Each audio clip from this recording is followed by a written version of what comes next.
जिसने सलमान रुश्दी पे हमला किया, लड़का वो लिबनानी, वो असाइलम पे रह रहा था, ह्यूमैनिटेरियन बेसिस पे उन्होंने रखा था उसको, और उसने जाके क्या हरकत की है। आपको पता है सलमान रुश्दी के खिलाफ जब ये फतवा जारी हुआ था कि वाजिबुल कत्ल है, ईरान से जो फतवा जारी हुआ था, आपको पता है ये उसको जो छुरियां मारने वाला बंदा है उसको पैदा भी नहीं हुआ था। जी हाँ, सर जी हाँ। इसने जिसको छुरी मारी है ना, असल में वो कॉलेज का प्रोफेसर था हिस्ट्री का। उस प्रोफेसर ने तो सिर्फ ये उसने, अच्छा, और ये भी मैंने आर्टिकल्स में पढ़ा है, न्यूज आर्टिकल्स में, कि उस बंदे को कहा गया था कि उस प्रोफेसर ने कहा था कि यार मैं एक हिस्ट्री का एक इवेंट दिखाने लगा हूँ, बताने लगा हूँ, और मैं नहीं चाहता कि कोई ऐसा मुसलमान जिसको ये बुरा लगे वो यहाँ पे रहे। यू कैन ठीक गो है, out. You can actually go out if you want to. ठीक है, लेकिन सर जी वो फिर भी उसका हुआ सर। ये क्या कर सकते हैं सर, ये तो इसी तरह है ना।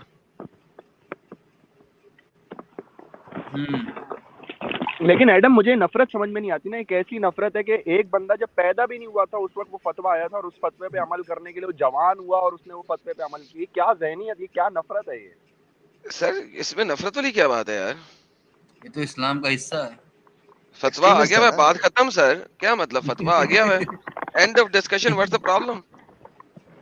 बस मतलब डिस्कशन ओवर। सर फतवा आ गया तो उसके बाद दूसरी बात क्या रहती है सर। बच्चों वाली बात कर रहे हैं यार आप, कहाँ से पैदा हो गया है। भाई है ना, मुझे वाकई हम ना फिर चार अगर पांच मुझे जो वाकई बैठे ना, इनके लिए भी अगर फतवे हैं। मुझे कोई रिलीजन एक्सेप्ट करना हुआ ना एडम, तो मैं अगर दोबारा से मुझे कोई रिलीजन एक्सेप्ट करना हुआ तो अब मैं गारंटी से कह सकता हूँ कि एटलीस्ट वो रिलीजन इस्लाम तो नहीं होगा। अगर अभी भी वो इस्लाम हुआ तो बड़े पांडे में आप, नहीं खोते ना मतलब हो मेरे तो। पास से नहीं, मैं कह रहा हूँ नहीं एडम, मैं दूसरी तरह से कह रहा हूँ। फॉर एग्जाम्पल मेरी मेमोरी आज सारी रिमूव भी हो जाए ना अगर, समझ रहे हो, और मुझे फिर दोबारा किसी रिलीजन को एक्सेप्ट करने का मौका मिले तो मैं तब भी इस्लाम को नहीं करूंगा एटलीस्ट। वही तो कह रहा, इस्लाम को किया तो पागल ही हो गए कि इस्लाम को एक्सेप्ट करोगे मैं। हाँ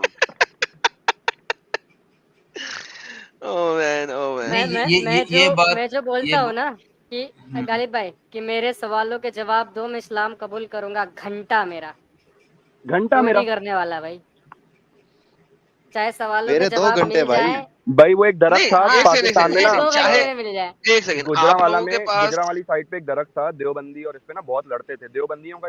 बरेलवियों का ये कहना था कि ना ये दरख्त जो है ना किसी बाबा की कोई करामत है और इसको कोई गिरा नहीं सकता। उन्होंने स्टोरी बनाई हुई थी कि यहाँ पे अंग्रेज भी आए, उन्होंने गिराने की कोशिश की, ये दरख्त नहीं गिराना।